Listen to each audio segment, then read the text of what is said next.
Bonjour mesdames et messieurs et bienvenue à vous dans Santé Mag. Alors aujourd'hui, dans Santé Mag, nous parlons d'un problème de santé grandissant en Algérie. Nous parlons de l'obésité. Alors au-delà de l'aspect esthétique, l'obésité est une maladie chronique aux conséquences multiples et graves. Ses répercussions affectent non seulement la santé physique, mais aussi le bien-être, bien sûr, le bien-être mental et social, amplifiant ainsi les risques de maladies graves comme le diabète, les troubles cardiaques ou encore certaines formes de cancer.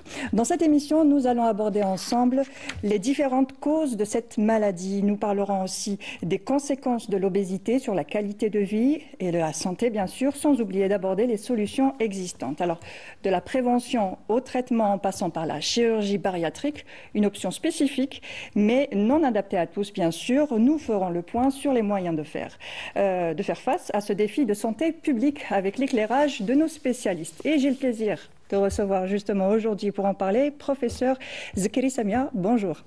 Bonjour et merci de l'invitation. Bonjour à tous ceux qui vont nous écouter aujourd'hui. Merci d'avoir accepté notre invitation. Alors, vous êtes spécialiste en médecine interne et vice-présidente de la Société algérienne de l'obésité et des maladies métaboliques. Bienvenue à vous. Avec nous aussi Dr Mebarak Heikel. Bonjour. Bonjour, merci pour votre invitation. Merci à vous d'avoir accepté. Vous êtes chirurgien bariatrique. Tout à fait. Voilà. Et avec nous aussi Dr Saadi Yakumoun. Bonjour. Bonjour Monia, toujours un plaisir d'être parmi vous. Le plaisir est toujours partagé. Alors, vous êtes spécialiste en médecine physique et réadaptation et nutrithérapeute. Bienvenue à vous. Merci. Alors, nous parlons aujourd'hui de cette maladie chronique qui touche de plus en plus d'Algériens. Alors, selon l'étude récente, les taux de surpoids et d'obésité sont en constante augmentation en Algérie. L'étude Stepways 2017 a montré que l'obésité concernait 30,1% des femmes, 14,1% des hommes et 13,4% chez les enfants. Alors, professeur, les chiffres sont alarmants. Qu'est-ce qui explique justement cette augmentation des cas d'obésité en Algérie ? Je crois qu'il faut comprendre que l'Algérie n'échappe pas à ce fléau qui est mondial. Deux chiffres pour faire toucher du doigt la croissance exponentielle de cette maladie. 1990, il y avait 220 millions de personnes obèses. 2022, plus d'1 milliard de personnes sont touchées par l'obésité. Je ne parle que de l'obésité et pas du surpoids associé. Vous vous rendez compte que c'est énorme.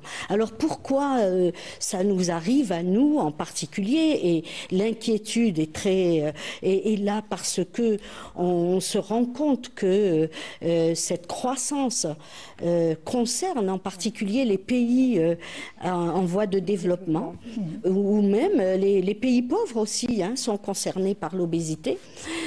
Pourquoi? Parce que en fait, on a changé nos habitudes de vie. Ce changement, on l'a pas voulu. Il nous a été imposé par la modernité. Et puis, j'aimerais quand même rappeler qu'il n'y a pas si longtemps, on était colonisés, les Algériens étaient malnutris. Moi, j'ai connu cette période quand j'étais étudiante en pédiatrie. On voyait encore des enfants qui étaient malnutris, comme les cas de kwashiorkor qu'on voyait en Afrique.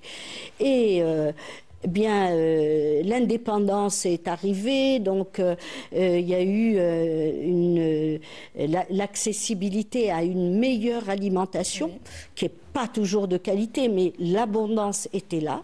Et forcément, chez une population qui a développé un gène de résistance à l'insuline parce qu'il y avait la famine, et le lendemain, quand je dis le lendemain, quelques années après, vous les mettez en face de l'abondance, eh bien, ils vont être moins résistants que tous les autres. Et on va passer donc à l'autre extrême de cumuler des graisses, jusqu'à arriver donc à des états parfois morbides. Quand on dit morbide, ça veut dire qu'il y a l'obésité. L'obésité, vous avez raison de dire que c'est une maladie chronique. Maladie chronique, ça veut dire qui ne peut pas guérir et qu'on doit accompagner tout au long de la vie de la personne.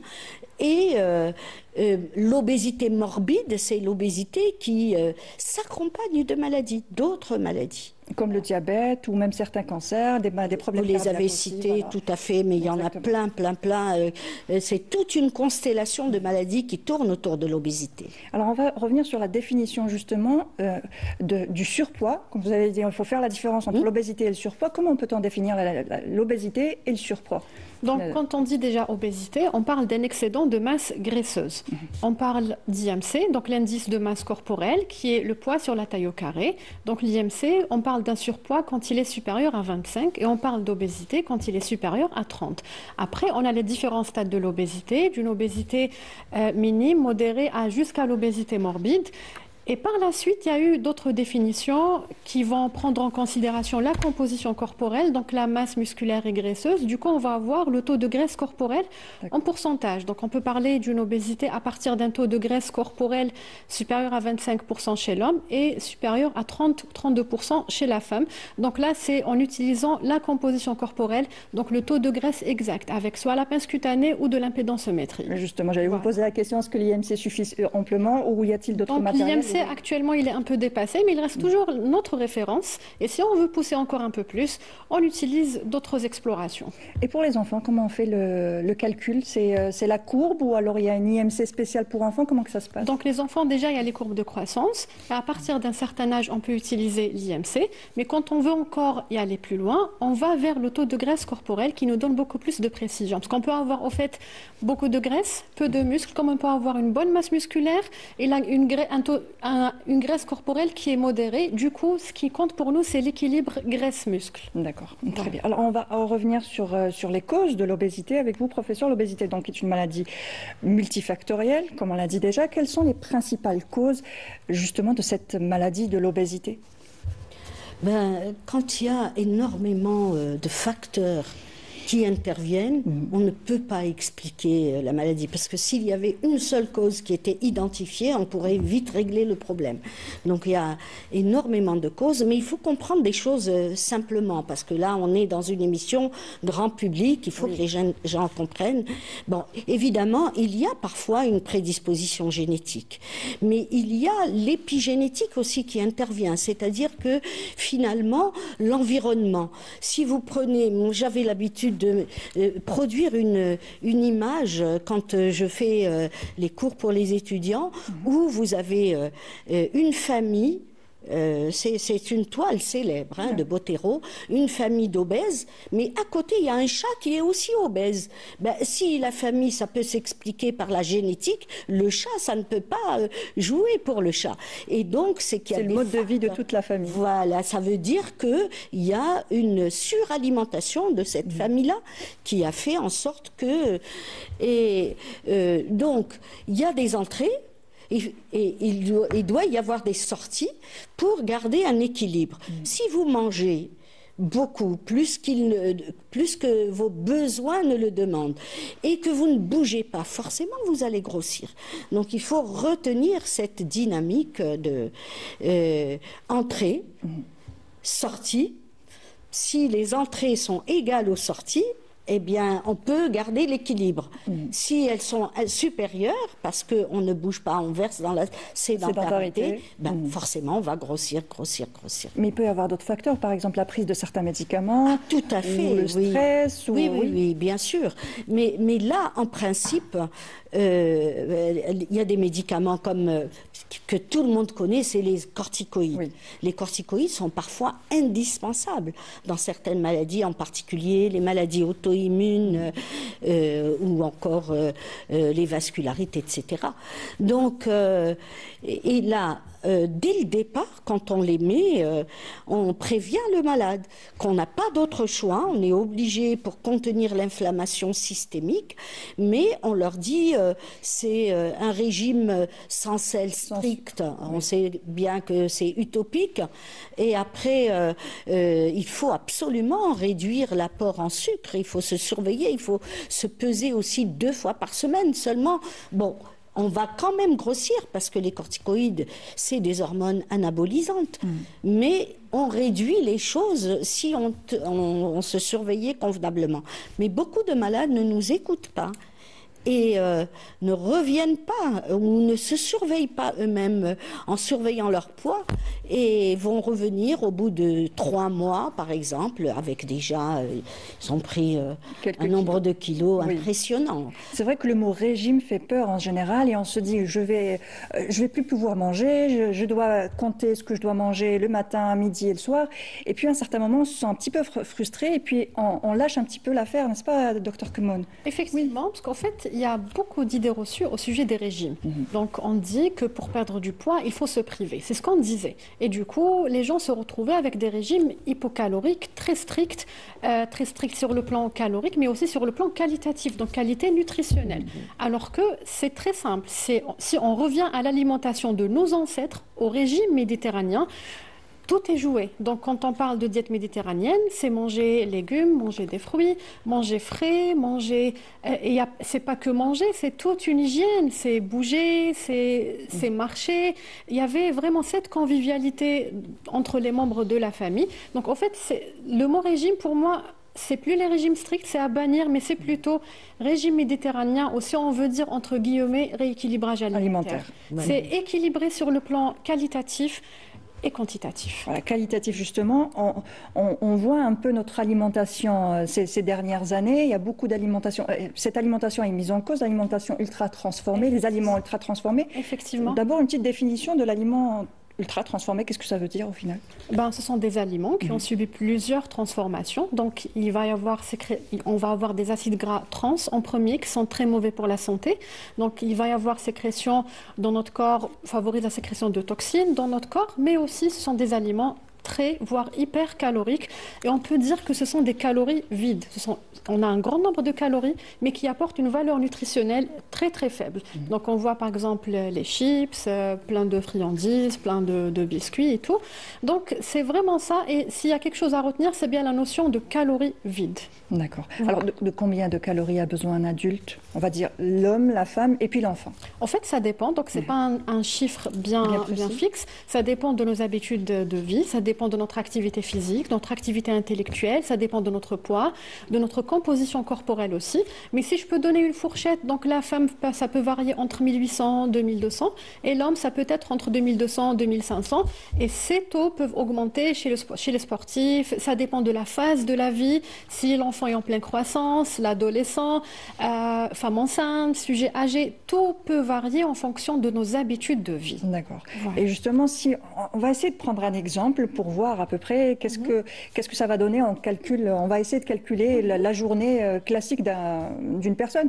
En général, bon, le petit déjeuner, on le prend à la maison, on dit que c'est le meilleur, c'est le plat, enfin c'est le repas le plus important de la journée. Il est souvent sacrifié parce que soit on n'a pas le temps, soit voilà, on est pressé. Alors que c'est une erreur de ne pas prendre le petit déjeuner, parce qu'on se lève le matin, normalement on est censé recevoir de l'énergie pour commencer à bouger, commencer nos activités, vaquer nos activités quotidiennes. Donc le petit déjeuner a un grand rôle dans notre journée. Donc premièrement, apporter de l'énergie, donc qui est faite de glucides, mais aussi de protéines qui vont aussi favoriser la satiété. Et surtout, si c'est fait à base d'œufs qui contient certains acides aminés qui permettent aussi la sécrétion de dopamine, donc une certaine sensation de bien-être dans la journée, et aussi de l'hydratation, des fibres. Donc effectivement, c'est un repas qui est indispensable. On a besoin de combien de calories pour le petit déjeuner? Ça dépend, c'est des pourcentages. Si on répartit nos calories, ça peut varier pour le petit déjeuner de 25-30% pratiquement, voire un peu plus. En fait, ça dépend des habitudes. On essaie de ne pas trop donner de l'importance aux calories, mais plutôt à la valeur nutritionnelle et aussi aux habitudes de la personne. Si une personne n'aime pas prendre un petit déjeuner et on est là à essayer de la convaincre, on essaye de lui donner quelque chose d'assez facile à préparer, nutritif pour elle et qui va pas être, elle va pas trouver ça comme une corvée ou vraiment un challenge pour le faire. Donc on va vraiment essayer, est-ce qu'elle s'adapte pour préparer ce petit déjeuner? Exactement. Voilà. Et quel est on va dire combien de calories dans un sandwich qu'on pourrait prendre sur le pouce à l'extérieur parce qu'on n'a pas le temps de se préparer sa petite boîte et la prendre ou parce qu'on n'a pas envie d'aller à la cantine? Je dirais minimum 400-500 kilocalories en plus de calories vides, pas avec valeur nutritionnelle très basse. Et ça, c'est vraiment le minimum. Ça peut arriver jusqu'à 800 voire 1000 kilocalories. D'accord. Alors, et le verre de gazouze, de limonade qui l'accompagne? Oui. Moi, je dirais pour le verre de gazouze, c'est beaucoup plus les carrés de sucre. D'accord. C'est plus les carrés de sucre, une vingtaine de carrés de sucre, ce qui est juste énorme. Donc ça reste quand même un chiffre très lourd. Là, on a besoin de combien de sucre par jour? En carré de sucre par jour, quelle est la limite, on va dire? Eh bien, moi, je dirais qu'on n'a pas besoin de sucre rapide, raffiné. Oui. On a plus besoin de sucre qui est naturel, extrait de fruits, du fructose naturel. On a besoin de sucre lent. Mais si on parle de sucre rapide, c'est moins de 10%. Moins de 10% de notre énergie quotidienne, on doit l'avoir de sucre rapide. Et ça, c'est très, très peu. C'est vraiment très, très peu. Et si on préfère ce sucre, c'est bien le sucre de fruits. Donc, c'est les fruits. D'accord. Donc, on parle en général de 50% de glucides complexes. À 50%. De glucides complexes. D'accord. Donc, les fruits, tout ce qu'il y a dans les fruits. Surtout les glucides complexes, en fait, c'est les pâtes, c'est le blé, ce qu'on trouve dans tout ce qui est céréales. Donc, vaut mieux céréales complexes, vu leur contenance en fibres. Mais pour le sucre rapide, comment on fait? Moins de 10%. Moins de 10%, donc. Moins de 10%. Donc, c'est vraiment très, très peu. Si on est à 2000 kilocalories jour, c'est... Combien de carrés? C'est... En fait, 2, 3... Je ne préfère pas m'attarder sur les carrés de sucre parce que je ne vais pas bannir le sucre, mais je ne vais pas quand même dire prenez du sucre blanc. Non, parce qu'il y a des personnes qui prendront quand même du sucre, soit avec leur café. Pour certains, c'est peut-être 1 carré de sucre dans le café. Pour d'autres, c'est 3 carrés de sucre. Alors, je dirais 1 carré de sucre, c'est 5 grammes. Donc, je dirais 2-3 carrés maximum, mais à substituer par le sucre naturel, par le sucre de date, qui est très nutritif en plus. Et pas le sucre de canne, qui n'est pas forcément du sucre vraiment de canne. Si c'est un sucre de qualité, c'est bon. D'accord. Je peux oui, bien sûr, mêler mon grain de sel. Bien sûr. Alors, vous avez parlé du petit déjeuner. Effectivement, c'est très, très important d'avoir un bon petit déjeuner quand c'est possible, équilibré. Et puis, vous avez vu, maintenant, on conseille plutôt un petit déjeuner protéiné, plutôt salé que sucré, etc. Mais quand on parle de nos habitudes à nous, nous sommes de grands mangeurs de pain. Le pain, c'est 50% d'amidon. Et l'amidon, c'est un sucre complexe, mais qui est très vite débobiné par les amylases au niveau de l'estomac. Donc ça devient un sucre rapide. Ça veut dire que un des gestes qu'il faut changer en Algérie, c'est cette consommation de pain. On commence le matin, on continue à midi, on continue le soir. Et même, alors dans nos habitudes, les mamans, vous disiez, le matin, elles n'ont pas le temps parfois de préparer, etc. Et elles vont s'arrêter à la première supérette pour acheter plein de biscuits ou des croissants, etc. Et un jus donc du commerce, qui n'est pas réellement un jus frais ou de qualité.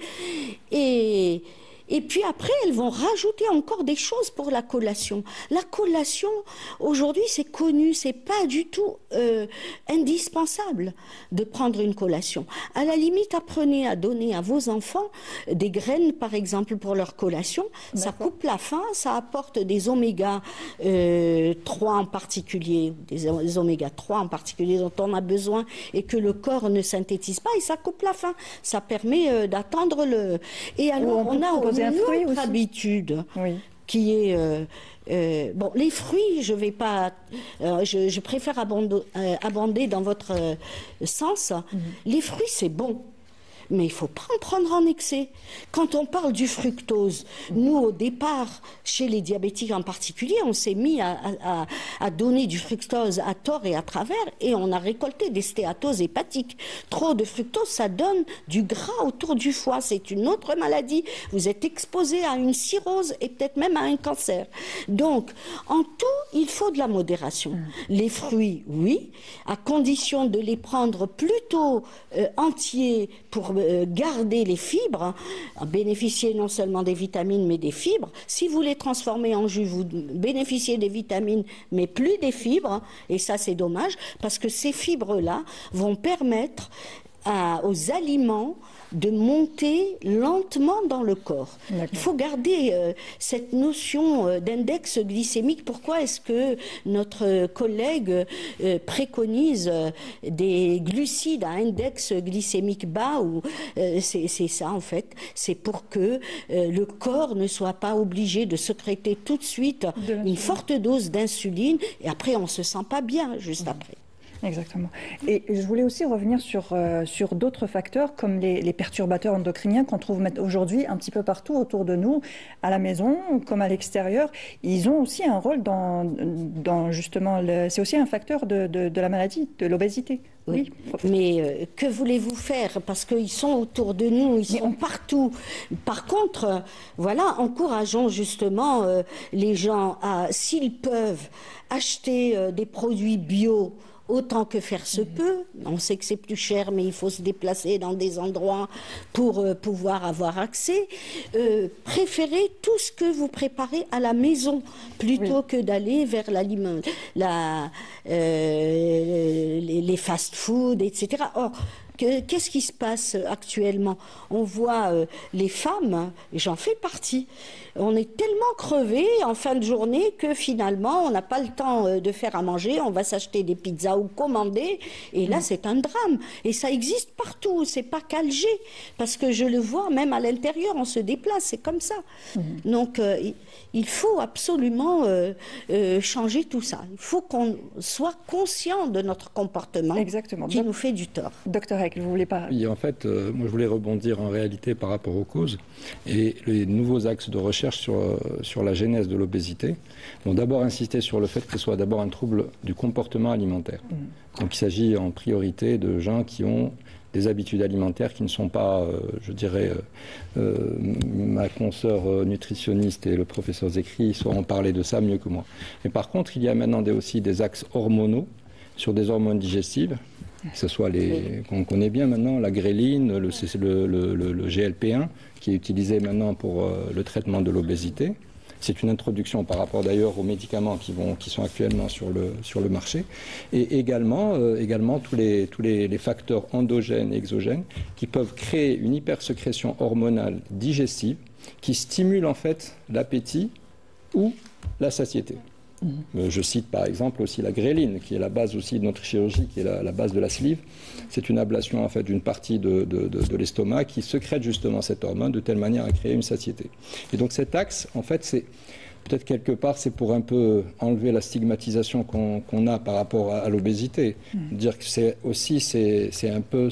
pas leur faute. C'est pas la faute en fait des personnes si elles deviennent obèses, parce que c'est pas parce qu'elles l'ont voulu. C'est parce qu'en fait il y a une hyper aussi sécrétion hormonale qui va stimuler des hormones aussi dans la tête, qui va faire qu'on rentre dans un cercle vicieux et voilà. Et donc on a envie de manger, on assouvit l'envie de manger, on sécrète des hormones et ça reste un cercle vicieux. C'est les axes de traitement actuels, c'est pour casser justement ce cercle vicieux dans lequel rentre le patient. Le patient n'est en aucun cas fautif. Ce n'est pas de sa faute s'il est obèse, on va dire. Moi, je ne culpabilise jamais, justement, je ne les culpabilise jamais. Au contraire, j'essaie de lever la stigmatisation par rapport à la maladie et essayer de les aider avec toutes les armes thérapeutiques qu'il y a actuellement, oui. Très bien. Alors, ce que je vous propose tout de suite, c'est de suivre le parcours de soins de cette maladie au sein de l'unité de l'obésité de l'EPH El Bier, expliqué par le docteur Green, qui est assistante en médecine interne et responsable de l'unité de l'obésité de l'EPH El Bier. Des images qui nous ont été fournies par le professeur Tobay Bia, qui est aussi chef de service médecine interne à l'EPH El Bier et aussi président de la Société algérienne de l'obésité et des maladies métaboliques. On se retrouve après.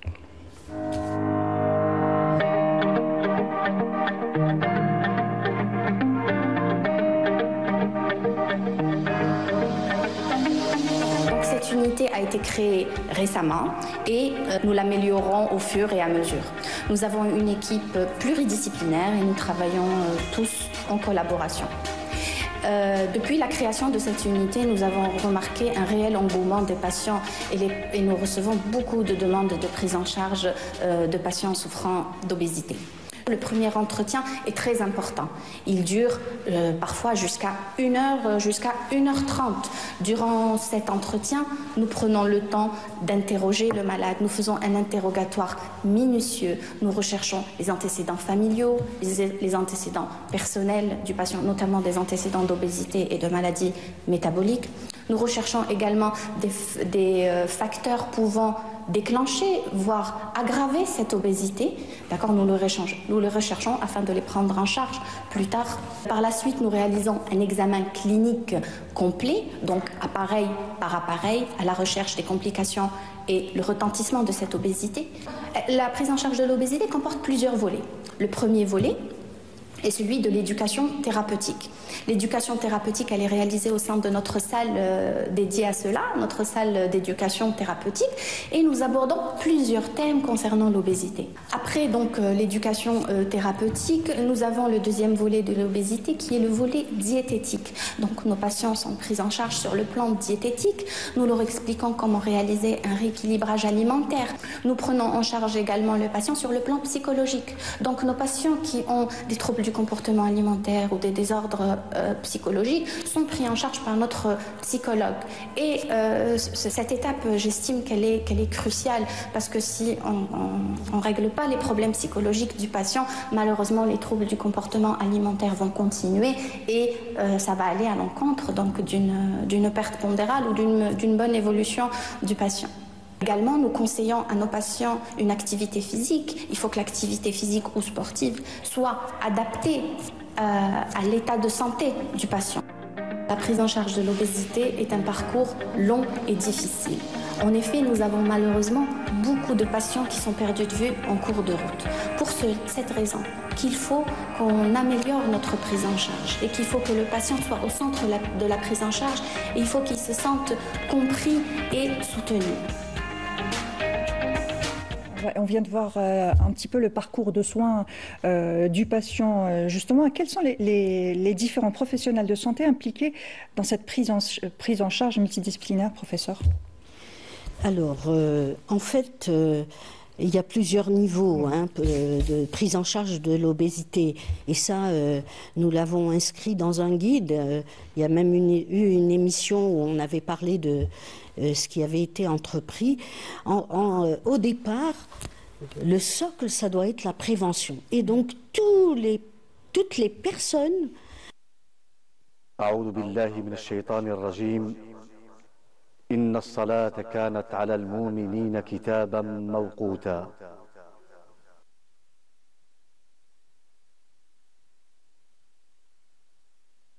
الله أكبر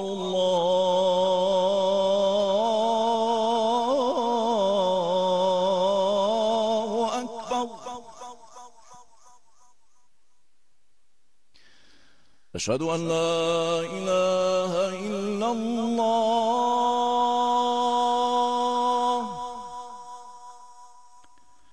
أشهد أن لا إله إلا الله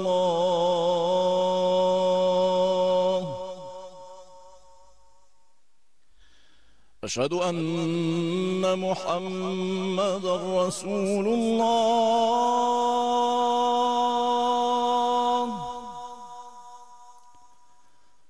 أشهد أن محمدًا رسول الله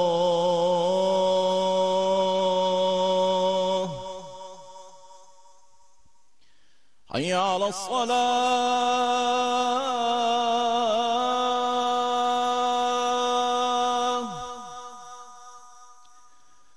حي على الصلاة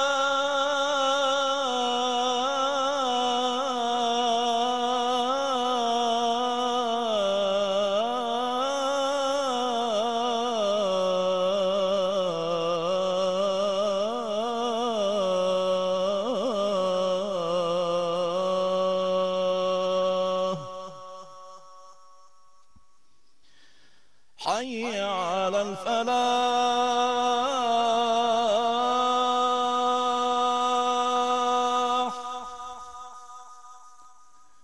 حي على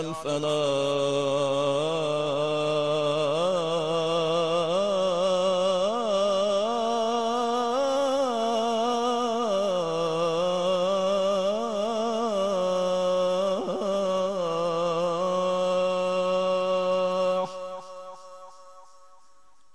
الله أكبر الله أكبر لا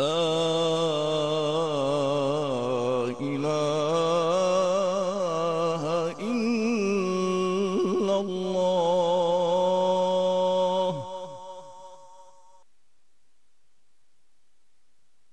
اللهم رب هذه الدعوة التامة والصلاة القائمة آت محمدا الوسيلة والفضيلة وابعثه مقاما محمودا الذي وعده.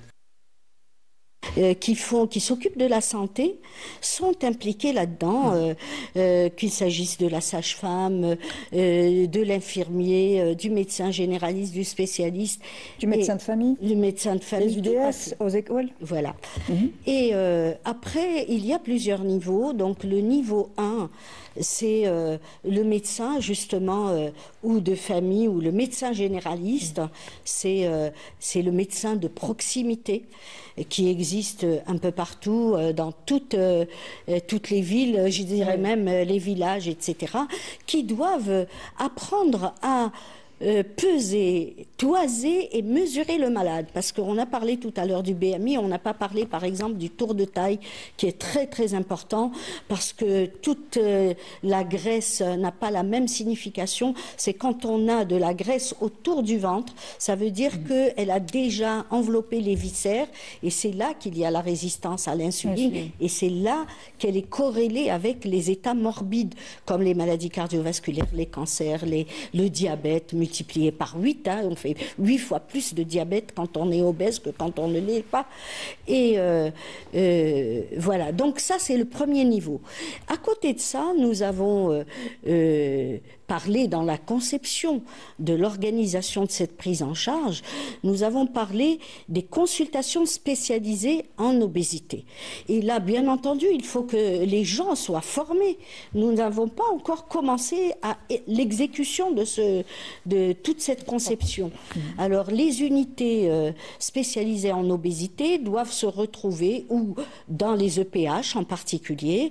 Ce sont les services de médecine interne, les services de diabétologie, mais également les maisons des diabétiques. Mais il doit y avoir un effort de formation de la part de nos autorités. Et le troisième niveau, c'est carrément des cas complexes. Et là, on a parlé de créer des centres de référence, au moins un par région, hein, de façon à ce que le malade ne soit pas écartelé ou renvoyé d'un spécialiste à un autre. Voilà comment l'organisation a été arrêtée. Maintenant, combien de temps elle va mettre pour être réellement mise en place, je ne pourrais pas vous le dire. La prise en charge psychologique est aussi importante. En fait, elle est très importante parce qu'en réalité, nous-mêmes, sur le plan chirurgical, on axe également sur certaines thérapies comportementales, on revient au comportement alimentaire et à la psychologie, qui permettent, en fait, une fois que l'acte opératoire est fait, de changer les habitudes du malade. Et donc, en fait, de le sortir aussi, et ça lui permet également de sortir dans le côté stress, je dirais, auquel il est, et qui favorise en réalité l'appétit et donc l'obésité. Je voudrais rebondir par rapport à la question que vous avez posée au professeur Zekri. En fait, on parle d'une maladie qui est responsable de 220, en moyenne, 220 autres maladies, qu'on appelle des comorbidités. Donc il faut bien imaginer que pour prendre en charge un obèse, il faut qu'il y ait un panel de médecins.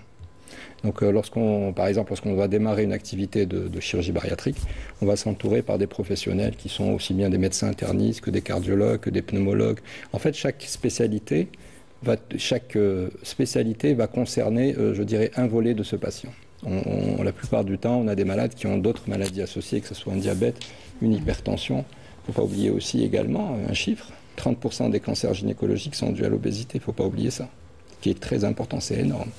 Donc déjà, si on arrive à traiter l'obésité chez une femme, on a traité peut-être 30% des cancers gynécologiques. Donc, cet état de fait que nous devons nous entourer donc d'une équipe qui soit pluridisciplinaire, entre nutritionnistes, psychologues, pneumo, cardio, gastro, internistes, endocrinos, et donc chacun va faire, je dirais, une partie du dépistage.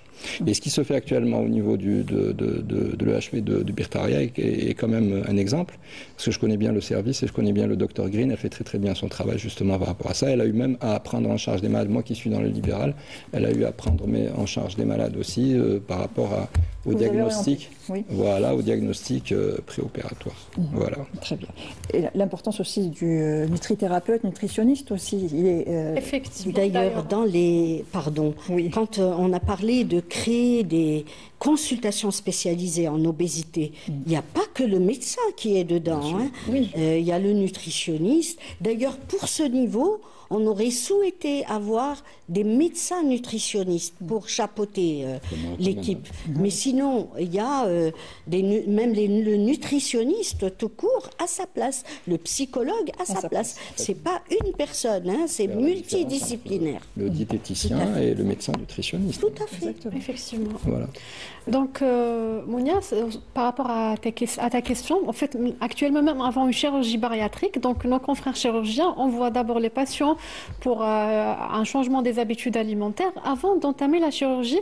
Donc, tout ça pour dire que l'alimentation, donc tous les troubles du comportement alimentaire sont pris en charge dans leur globalité et l'éducation nutritionnelle joue un rôle très important. Donc, ce n'est pas juste opérer un patient, faire l'acte chirurgical, mais plutôt toute une prise en charge qui est globale.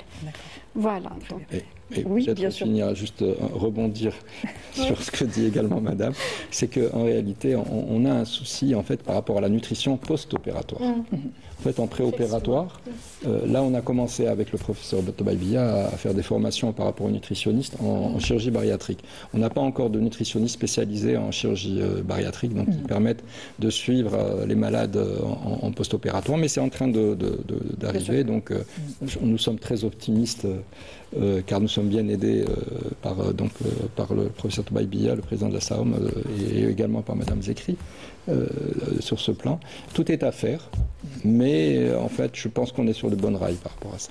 Et on va parler de justement chirurgie bariatrique. Alors la chirurgie bariatrique est parfois envisagée comme solution. Alors est-ce que vous pouvez déjà nous expliquer ce que c'est que ces interventions, parce qu'il y a plusieurs chirurgies? En fait, il faut déjà introduire la chirurgie, comme tout acte chirurgical, ça reste quelque chose qui est mutilant. Donc de prime abord, on préfère ne pas avoir affaire à la chirurgie. Mais techniquement, il y a je dirais même un bon quota de malades qui devra nécessiter probablement un acte opératoire après quelques mois, voire années de prise en charge alimentaire, de rééquilibre ou de traitement médicamenteux. Et donc à ce moment-là, on nous adresse le patient pour évaluation sur le plan bariatrique. Alors sur le plan bariatrique, en fait, nous avons deux grandes catégories d'interventions. Nous avons des interventions qui sont à visée restrictive, c'est-à-dire qu'elles vont réduire la capacité digestive. Donc une intervention qui est très connue, qui est la plus connue, je pense que tout le monde connaît la sleeve, Tekmim al-Maïda. En arabe, il faut le dire aussi, parce que la plupart des gens le connaissent sous ce nom. C'est une intervention qui donne de bons résultats.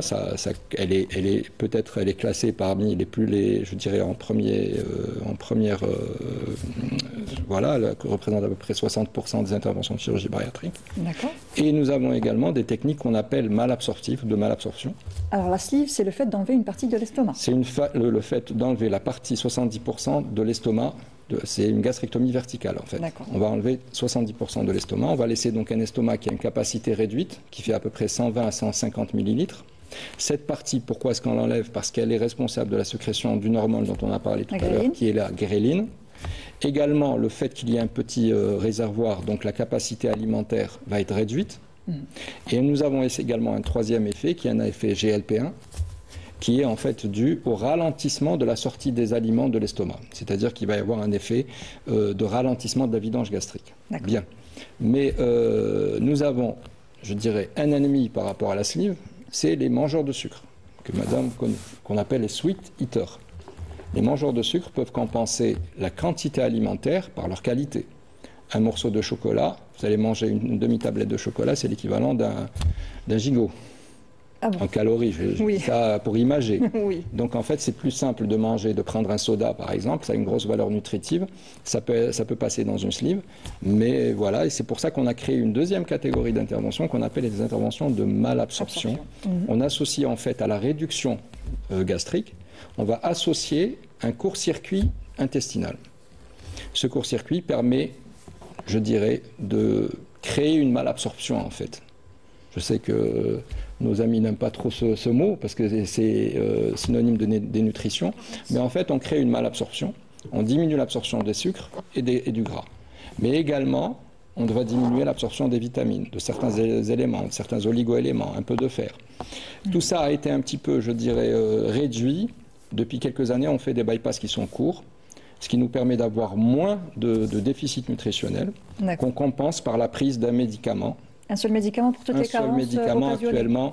La plupart des... Bon, il y a un médicament, je ne sais pas si on peut le citer. Non, on ne peut pas. Voilà, donc qui est en fait communément pris par... qui est connu chez les gens qui ont des bypass. Et en fait, c'est 1 comprimé à 2 comprimés par jour. Les carences, quand on parle de carences, quelles sont ces carences justement? C'est faire de l'anémie? C'est assez minime. C'est vrai qu'il y a eu une période où on faisait, les années 2000, on faisait des bypass qui étaient longs. Donc on se retrouvait avec des grosses carences. Que ce soit en albumine, que ce soit en vitamine D, que ce soit en fer. C'était quand même des carences qui étaient... il y avait des stéatorés, il y avait des... C'est des carences qui quand même assez difficiles à corriger, qui ont parfois nécessité même des hospitalisations, qui ont mené vers l'insuffisance hépatique. Et donc parfois des décès. Donc maintenant, depuis à peu près une dizaine d'années, on utilise des bypass courts. Qu'on dit des bypass courts parce qu'en fait, on fait 1,50 m, 1,60 m de bypass. Je voudrais juste insister sur une chose, c'est que le bypass est également le traitement des comorbidités, dont le diabète. Alors, on explique justement voilà. Quel est le En fait, c'est très simple, c'est la diminution de l'absorption des sucres, l'augmentation aussi de l'effet du GLP-1, qui stimule, je crois, également Madame Zekri, elle saura nous en parler mieux que moi. Et en fait, on le préconise, toutes les chirurgies malabsorptives sont préconisées chez les gens qui ont des comorbidités à type de diabète. Ça entraîne une rémission du diabète, voire une disparition dans certains cas, dans certaines conditions.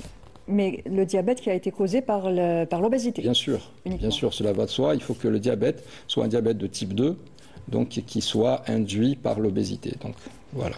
Quels sont les critères d'éligibilité justement pour une telle intervention? En fait, on va commencer par le premier critère. Le plus important a été dit par Madame, c'est l'IMC. Nous, on utilise des guidelines qui sont des guidelines qui existent depuis 1992. Donc la chirurgie bariatrique existe déjà depuis les années 70. Hein. En fait, avant, elle était faite par voie classique. Maintenant, on l'a fait sous Célio, mais depuis les années 70. Et le guideline de 92 veut que les IMC supérieurs à 35 avec des maladies associées et les IMC supérieurs à 40 sont candidats à la chirurgie bariatrique. Bien. Dans certains pays, comme aux États-Unis, on va sur des IMC un peu plus bas. À 30, ils opèrent. Mais bon, ça reste quand même une population qui est très obèse. Donc, ils ont plus de 280 000 interventions par an. Donc, voilà. Après, une fois qu'on est sorti des critères, je dirais, généraux, il y a d'autres indications qui vont dépendre. Par exemple, actuellement, l'enfant, on le propose aussi. En fait, l'adolescent est proposé pour la chirurgie bariatrique au-delà de 17 ans. D'accord. Dans certains pays, ils font des sleeves, ils font des bypass aussi pour les adolescents qui ont des IMC importants. Donc une obésité sévère, vraiment sévère. Morbide. On appelle une hypermidée. Oui. En fait, nous, on a une classification qui est un peu différente de celle des internistes. C'est que nous, on va vers en fait, eux, ils distinguent l'obésité légère, sévère et morbide. Et nous, on est vers d'autres supérieurs à 50. On va sur le super obèse. Moi, j'ai des patients qui sont à 220 kilos. D'accord. Donc, il y a des super obèses. Voilà, des super obésité, la classe 5, la classe 6. La classe 5 et la classe 6. Après, la condition principale en dehors du guideline, c'est la compréhension du patient vis-à-vis de son médecin. Est-ce qu'il comprend le langage qu'on va lui tenir? Parce que la chirurgie, ce n'est qu'un temps. Mais la chirurgie, en post-opératoire, le patient nécessite un régime, nécessite des recommandations qu'il doit suivre à la lettre, sous peine de complications. Et donc, lorsqu'on a affaire à des personnes, par exemple, qui n'arrivent pas à assimiler le langage scientifique, qui n'arrivent pas à comprendre ce que c'est qu'un régime à la première semaine, au premier mois, deuxième mois, troisième mois. C'est des régimes complètement différents jusqu'à pouvoir réalimenter le patient normalement. Donc ça, c'est déjà une contre-indication qui peut être importante. Donc un patient qui ne comprend pas vraiment l'impact de cette chirurgie, qui ne comprend pas qu'il y a un suivi très important à suivre, à voir après. Peut-être un très mauvais candidat. Tout à fait. Tout à fait. Et justement, la prise en charge psychologique est aussi importante dans C'est une maladie, l'obésité est une maladie comportementale. Mais pour la chirurgie, parce que j'imagine que pour certains patients, c'est un petit peu un coup de baguette magique. On se dit, voilà, je vais faire une intervention, on va m'enlever une partie de l'estomac et je vais perdre du poids tout de suite après. Ça peut ne pas marcher ou ça peut marcher et puis ne pas être accepté. L'aspect psychologique est important, mais après une chirurgie bariatrique. Vous savez, exactement dans ce que vous dites, et je vous rejoins sur une petite notion. Oui. L'obésité, c'est les habitudes alimentaires. Donc nous allons opérer une personne et nous allons l'empêcher de manger des quantités qu'il veut pendant toute la période de son post-opératoire. Donc nous allons enlever une drogue, un antidépresseur, qui est l'aliment, oui. Le fait de manger. Bien. Souvent, certaines personnes vont compenser ce manque par autre chose. Nous ne sommes pas dans des sociétés très alcoolisées, mais en Occident, c'est une cause d'éthylisme, par exemple. D'accord. Un exemple. Hein. Donc, c'est des personnes qui sont très fragiles. Il y a aussi la méconnaissance, une fois qu'on a perdu du poids, la méconnaissance de soi. On a perdu du poids, l'image corporelle a changé. Le cerveau ne sait pas que vous avez été opéré. Hein. Vous savez, le cerveau, il va continuer à vous dire j'ai faim, par exemple. Mais après, sur le plan alimentaire, vous n'arrivez pas à satisfaire Donc tout ça peut être géré par le psychologue ou par la personne, je dirais, ou le psychiatre. Donc, il y a une équipe. En fait, moi, en préopératoire, je demande toujours une évaluation psychiatrique qui est faite par le psychiatre, qui permet de savoir déjà un petit peu est-ce que la personne est consciente et sait ce que impose cette intervention. Mais il m'est arrivé aussi de confier mes malades aussi en post-opératoire pour des troubles du comportement alimentaire. Voilà. D'accord. Ah bah, très bien. Justement, c'est tout un chamboulement, on l'a dit, même le mode de vie change, il y a un changement de mode de vie, ça a un impact aussi. Quels sont avant d'arriver aux complications, je vous poserai la question après, la prise en charge justement post-opératoire, c'est pendant combien de temps? Pendant combien de temps on reste en lien avec son médecin, avec les contrôles? On n'est pas lâché dans la nature tout de suite après. Un bypass, oui. Je parle de la chirurgie que je pratique le plus aussi, on doit signer qu'on a une prise en charge à vie.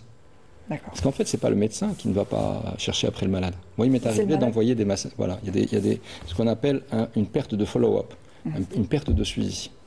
Et donc, c'est nous qui demandons après les malades. Donc, techniquement, un malade qui a été opéré doit être suivi à vie.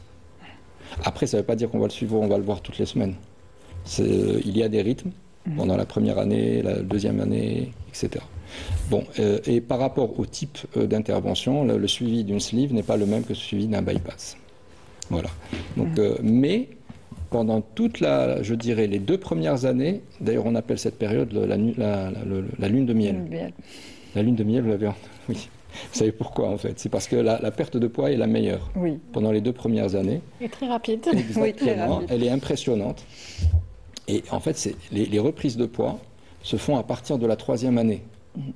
Donc il faudrait qu'une personne qui se sente bien, que ça a bien marché pendant les 2 premières années, elle est contente, c'est très bien. Mais il faut continuer quand même à rester dans un cercle médical. Et on s'est rendu compte que la plupart des personnes qui avaient des reprises de poids sont des personnes qui sont sorties du cercle médical. Elles n'écoutent plus le langage que va lui tenir son médecin traitant ou son chirurgien. Donc toujours rester, ne serait-ce qu'une fois tous les 6 mois, une fois par an, passer voir son médecin, le médecin qui vous a opéré ou le médecin traitant, de telle manière à ce que qu'il revoie un petit peu tout ça. Est-ce qu'il y a des aliments qu'on évite à vie? Il y a une restriction alimentaire à vie ou pas? Je rejoins ce que disait madame. Le sucre. L'ennemi de l'être humain, c'est le sucre. Le sucre est l'ennemi de je dirais je vous expliquais tout à l'heure par rapport à la sleeve. Donc pour les mangeurs de sucre, le sucre est à bannir. C'est-à-dire sous sa forme industrielle, transformée, il est à bannir. On peut compenser avec des sucres de fruits. Et après, il y a aussi, il y a un degré moindre et les matières grasses. Donc, mais là encore à la limite avec parcimonie dans le cadre comme dit madame par rapport aux valeurs nutritionnelles on peut toujours l'admettre mais c'est surtout le sucre. Très bien. Alors quels sont les risques et les complications de la chirurgie bariatrique? Alors Avant d'exposer ça, je voudrais juste faire un préambule. Oui. La chirurgie bariatrique est le seul traitement, je dirais, qui va vous donner une perte de poids qui peut être maîtrisée sur plusieurs années. Donc en fait, le problème de la chirurgie bariatrique, c'est que c'est vrai qu'elle peut entraîner des complications. Par rapport aux autres traitements, les gens perdent du poids, que ce soit par un régime alimentaire ou par des médicaments ou par autre chose. Mais le problème, c'est qu'ils ne pourront pas maintenir la perte de poids pendant une longue durée. On ne peut pas rester sous un régime pendant 1 année ou 2 ans. Oui. Et là, justement, intervient la chirurgie bariatrique. Et par rapport à ça, le développement des techniques, d'abord la chirurgie bariatrique a bénéficié de l'apport de la laparoscopie, de la célioscopie, qui a fait que maintenant on peut mettre sur une table un monsieur qui fait 180 kg, on va lui faire 3 petites incisions d'1 centimètre. Alors qu'avant il fallait qu'on ouvre le ventre de haut en bas. Donc déjà ça a diminué le fait qu'il y ait moins de douleur, donc moins de risque d'infarctus, moins de risque d'embolie pulmonaire, etc. Après il y a aussi le fait qu'on utilise un matériel qui est de plus en plus performant, avec des agrafeuses qui sont de plus en plus performantes. Donc on a vraiment, je vous dirais, si vous voulez avoir une notion statistique, on a actuellement moins de 1% de risque de fistule. En arabe, tassaroubat. Parce que les gens en fait, savent ce que c'est. Oui. Maintenant, ils se renseignent sur Internet. Et on a moins de 1%, alors qu'avant, écoutez, il y a une dizaine d'années, lorsqu'on faisait une chirurgie bariatrique, c'était entre 5 et 7% à peu près. Donc c'est de plus en plus sécurisant. L'atmosphère chirurgicale a changé. Les drogues anesthésiques ont changé. Maintenant, on peut endormir des gens qui sont à 180 kg. Avant, c'était impossible. Impossible. Je dirais tout ce qui est célioscopie, tout ce qui est image, c'est amélioré. Donc tout ça. Et puis, je reviens sur ce que disait Madame Zekri. Le problème, c'est la formation. Il faudrait qu'on forme plus aussi de chirurgiens bariatriques. Parce que nous sommes...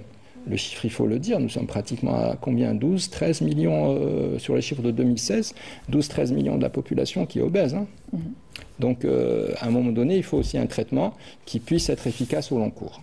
Et donc, ça reste quand même la chirurgie bariatrique, en attendant qu'un jour, il y ait des médicaments où vous allez prendre un comprimé, et bien, ce médicament, vous allez peut-être le prendre à vie et ne plus regrossir. Oui. Et c'est ça qu'on veut. On voudrait bien qu'à un moment donné aussi, la chirurgie... Comprimé magique. Voilà, le comprimé magique. Oui. Inch'Allah. Oui, vie ou pas, hein, tout dépend justement si vous avez changé de comportement entre-temps. Exactement. D'ailleurs, quand on parle par exemple de donner des incrétines, y compris chez les enfants, alors qu'ils sont en pleine croissance, tous les spécialistes ne sont pas tout à fait d'accord. Mais enfin, si c'est pour un temps et qu'on arrive ensuite à changer de comportement, ça peut être que pour un temps. Évidemment, si on ne change pas de comportement, ben, on est lié à ces médicaments qui sont hors de prix. Oui. Mais puisqu'on parle de médicaments, alors, rapidement, en fait, avant d'arriver à la chirurgie bariatrique, il y a des étapes. Hein. On est d'accord pour qu'elle soit indiquée dans les états, les obésités morbides, hein, où il y a parfois des maladies menaçantes. Mais de toute façon, il faut commencer par l'hygiène de vie, donc les règles hygiéno-diététiques, la diététique. On ne parle plus de régime d'ailleurs, parce que le régime est associé à la restriction. Quand vous interdisez quelque chose, c'est là que le malade a envie de faire le contraire. Donc c'est la diététique la plus saine possible, et avec restriction des 3 blancs. Le sel, le gras et le sucre. Le sucre, vous vous interrogiez tout à l'heure par rapport à la quantité, mais enfin en pourcentage, même dans le temps, on nous disait tout le monde a besoin de 55% de ration glucidique dans la journée. Ça a été réduit maintenant. C'est 40 à 45% dans les nouveaux traités de nutrition. Donc, il y a ces règles hygiéno-diététiques, et quand on parle de règles hygiéno-diététiques, il y a la diététique et il y a l'activité physique. Et ça manque énormément dans notre pays, parce que les malades, quand on les pousse à bouger et tout, ils nous disent oui, mais il n'y a pas, voilà, les espaces, etc. Et après ça, il y a le traitement médical.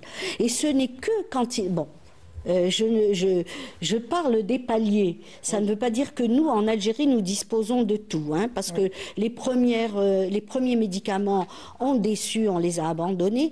Les nouveaux ne sont pas encore, en Algérie, ne sont pas encore remboursés. Oui. Et donc, c'est en troisième palier qu'arrive la chirurgie bariatrique.